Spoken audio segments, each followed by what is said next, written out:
जी आज नूर मुकद्दम कत्ल केस की अदालत में समाअत हुई और अदालत की जानिब से ज़ाब्ता फौजदारी के तहत जो 25 सवालात अदालत की जानिब से मुल्ज़म ज़ाहिर जाफ़र के वकील को दिए गए थे। मुल्ज़म ज़ाहिर जाफ़र के वकील उस्मान रियाज़ गुल ने 25 सवालात का जो जवाब 25 सवालात का जो सवालनामा था उसके जवाबात आज अदालत में जमा करवा दिए। अदालत को जवाब देते हुए मुल्ज़म ज़ाहिर जाफ़र के वकील उस्मान गुल का ये कहना था और इस केस में ये सबसे बड़ी पेशरफ्त और अहम मोड़ है कि उनका ये कहना था, वकील का ये कहना था कि मुल्ज़म ज़ाहिर जाफ़र का ये मौक़िफ़ है कि 20 जुलाई को जब नूर मुकद्दम को कत्ल किया गया तो उनका घर जो था वह नूर मुकद्दम की तरफ से इस्तेमाल किया गया। नूर मुकद्दम ने पहले ज़ाहिर जाफ़र को ये कहा था कि वो यहाँ पर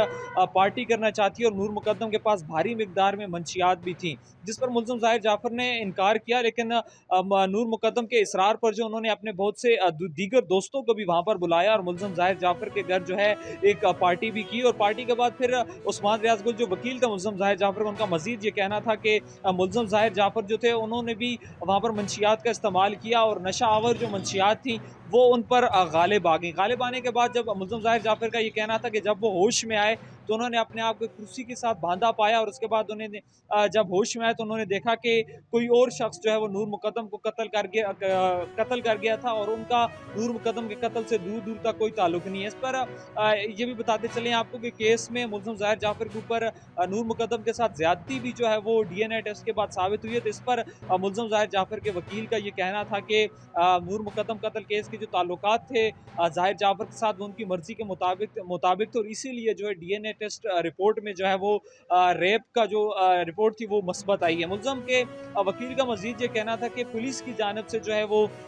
इसमें ज़ाहिर जाफ़र को उनके वालिदैन को ज़बरदस्ती फंसाया जा रहा है और जो वहाँ पर 20 जुलाई को जो कत्ल हुआ था नूर मुकद्दम का उसमें ज़ाहिर जाफ़र का कोई किरदार नहीं था, बल्कि वहाँ पर मुल्ज़म मक़तूला की जानिब से जो वो पार्टी रखी गई थी उनके घर पर। और याद रहे कि जिस दिन उनका कत्ल हुआ था उस दिन मुल्ज़म ज़ाहिर जाफ़र के जो अहल ख़ाना थे, उनके जो वालिदैन थे, वो ईद का त्यौहार मनाने की गर्ज़ से कराची में थे। मज़ीद जो 25 सवालात उनका जवाब देते हुए उस्मान रियाज़ गुल का ये भी कहना था कि जाए वक़ुआ से जो आला बरामद हुआ है कत्ल का, उस पर भी मुल्ज़म ज़ाहिर जाफ़र के वाज़े निशानात नहीं है, जबकि पुलिस ने जो है कानून में दिए गए एसओपीज़ के तहत मुल्ज़म ज़ाहिर जाफ़र की उंगलियों की जो प्रिंट्स हैं वो उस तरह से नहीं लिए। वकील का मज़ीद भी ये कहना था कि जो पिस्तौल जाए वक़ुआ से मिला है वो भी लाइसेंस से याफ्ता था और मुल्ज़म को फंसाने की खातिर पुलिस ने जो है वो पिस्तौल को जो है केस का जो है प्रॉपर्टी केस जो है वो उसको बनाया, केस की प्रॉपर्टी जो है वो बनाई और ये भी मुल्ज़म को फंसाने की कोशिश की गई है। मज़ीद उनका ये कहना था कि पुलिस की जानिब से जो तफ्तीश है वो ज़्यादातर थाने में बैठ कर की गई और इसके हवाले से जो मुल्ज़म ज़ाहिर जाफ़र का बयान रिकॉर्ड करने से पहले वहाँ पर मौजूद जो माली, खानसामा और चौकीदार के बयान रिकॉर्ड किए गए थे। उनका ये भी कहना था कि उनके बयान रिकॉर्ड करने के बाद जो थेरेपी वर्क्स के जो मुल्ज़मान वहाँ पर पहुँचे थे उनके जो बयानात थे वो बनफ़्स नफ़ीस वहाँ पर बिलमुशाफ़ा उनके बयानात पुलिस की जानिब से रिकॉर्ड नहीं किए गए, बल्कि उनके जो है एक यूएसबी में रिकॉर्ड करके बयानात जो थे वो पुलिस को भिजवाए गए थे। उस्मान रियाज़ गुल का मज़ीद भी ये कहना था कि वहाँ पर जो मुल्ज़म ज़ाहिर जाफ़र के जो कपड़े जो हैं वो जिनका शुमार केस में किया जा रहा है कि उन पर नूर मुकद्दम कत्ल के जो खून के नूर मुकद्दम के जो धब्बे थे वो मौजूद हैं, उन्हें भी पुलिस की जानिब से वहाँ पर जाए वक़ुआ पर उनके घर का सर्च करके, तलाशी करके जो कपड़ों को है वो पुलिस की जानिब से जो है कत्ल में शामिल किया गया और ज़ाहिर जाफ़र को जो है वो केस में फंसाया जा रहा है। इस पर अब मज़ीद ये भी था कि मुल्ज़म ज़ाहिर जाफ़र को अब ज़हनी तौर पर भी माज़ूर करके उन्हें ये शामिल तफ्तीश किया गया है कि उनकी ज़हनी हालत पहले ठीक नहीं थी, लेकिन अब इस बार जो समाअत हुई है, समाअत में उनकी तरफ से ये मौक़िफ़ अपनाया गया है कि उनको मंशियात पार्टी के बाद जो थे नशा गालिब आया और नशा गालिब आने के बाद जो है मुल्ज़म ज़ाहिर जाफ़र का ये कहना है कि जब वो होश में आए तो नूर मुकद्दम को किसी और शख्स ने कत्ल किया था, उसमें मेरा दूर दूर तक कोई इसमें ताल्लुक नहीं है। जबकि वकील ने एक और बयान भी पुलिस का ये रद्द करते हुए कहा है कि पुलिस की जानिब से ये कहा गया था जो कि आला कत्ल बरामद हुआ उस पर भी उनके निशानात हैं, लेकिन फोरेंसिक लैब के बाद जो टेस्ट हुआ था उनकी उंगलियों का प्रिंट्स के वो वाज़ेह निशानात नहीं है। मुल्ज़म उस्मान रियाज़ गुल का ये भी कहना था कि जो नूर मुकद्दम का जो मोबाइल था उसका जो IIMI नंबर है वो उनके मोबाइल का मुख्तलिफ है, जबकि पंजाब फोरेंसिक लैब से जब टेस्ट करवाया गया तो उसमें नूर मुकद्दम के जो मोबाइल का IMI नंबर है वो मुख्तलिफ है। उनका मज़ीद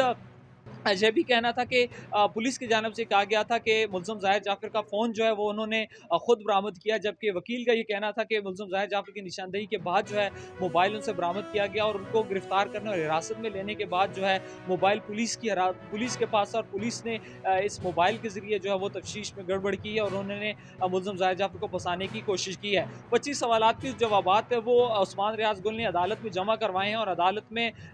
समाअत के दौरान जितने भी मुल्ज़मान थे और जितने भी गवाहान थे वो अदालत में मौजूद थे और अब अदालत ने मजीद इस समाअत को 14 फरवरी तक जो है वो मुलतवी कर दिया है और 14 फरवरी को जो है दोनों मुल्ज़मान के जो वकला हैं वो अपने हतमी दलाइल पेश करेंगे। जी, कैपिटल टीवी वाशिंगटन डीसी के लिए इस्लामाबाद से सरदार Mohammad Awais.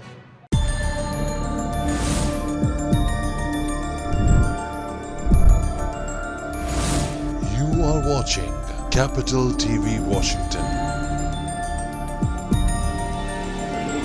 the best South Asian TV channel in North America.